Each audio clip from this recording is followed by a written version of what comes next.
ये व्यर्थ के बकवाद करने वाले लोगों से मत मिलो, व्यर्थ के बकवाद करने वाले लोगों की तरफ मत देखो, ये क्या कह रहे हैं, क्या बोल रहे हैं।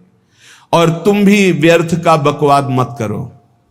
अपने समय को कीमती मान करके निरंतर प्रिया प्रीतम का नाम जप करो, उनके गुण लीला गाओ, उनकी सेवा में रहो।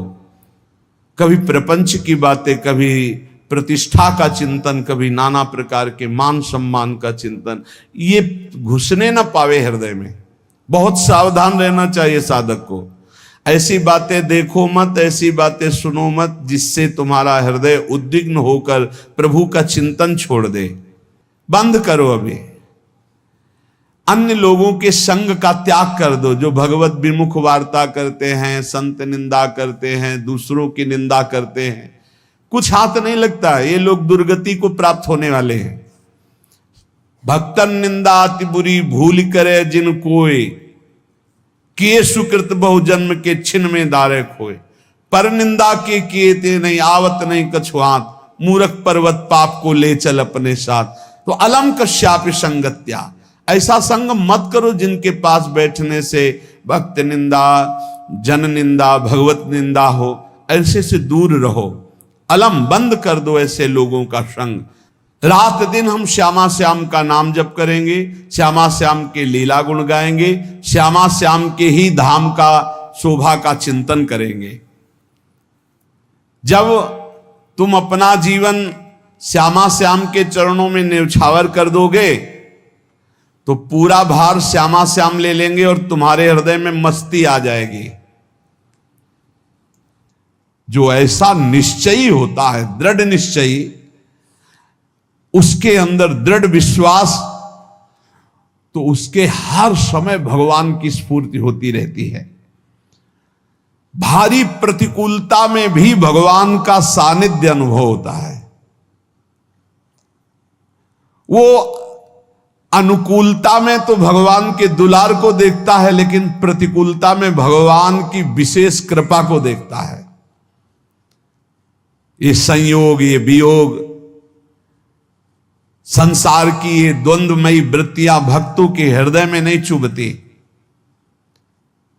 आए की हुज्जत नहीं, गए की तलाश नहीं, क्योंकि नित्य संयोग भगवत स्मृति के प्रभाव से प्रभु का रहता है।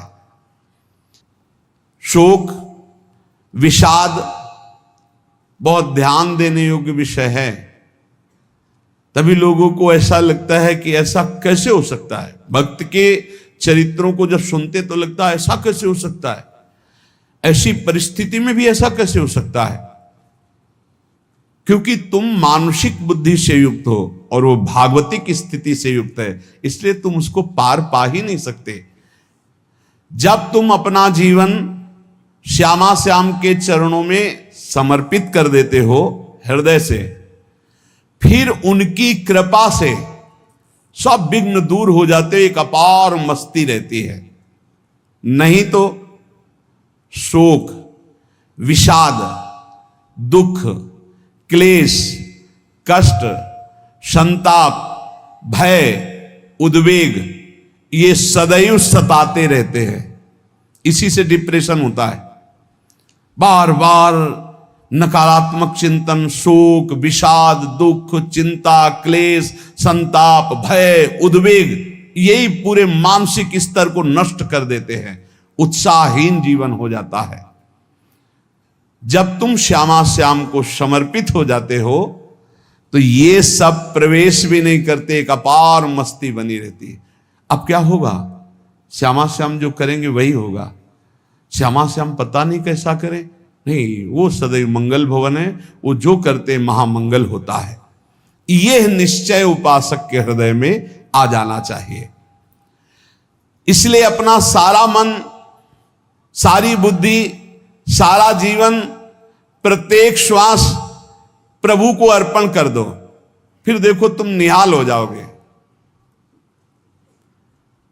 दुख, शोक, विषाद, क्लेश, कष्ट, संताप, भय, उद्वेग, ये उसी को व्यापते हैं जिसने अपने जीवन को प्रभु के चरणों में अर्पित नहीं किया। इसलिए तुम अपना सारा मन सारी बुद्धि, सारा जीवन, प्रत्येक श्वास केवल प्रभु को अर्पित कर दो, फिर देख लेना श्वास कैसे अर्पित की जाती, राधा राधा राधा। बुद्धि कैसे अर्पित की जाती, एकमात्र निश्चय कि भगवत सुख ही सुख है, ये जागतिक सुख सुख नहीं, ये दुख है, ये ऐसा दलदल है जिससे आज तक कोई नहीं निकल पाया। सारा मन, हम मन से केवल प्रभु का मनन करें, बार बार मन को संसार से हटा के नाम में, रूप में, लीला में, धाम में लगाएं।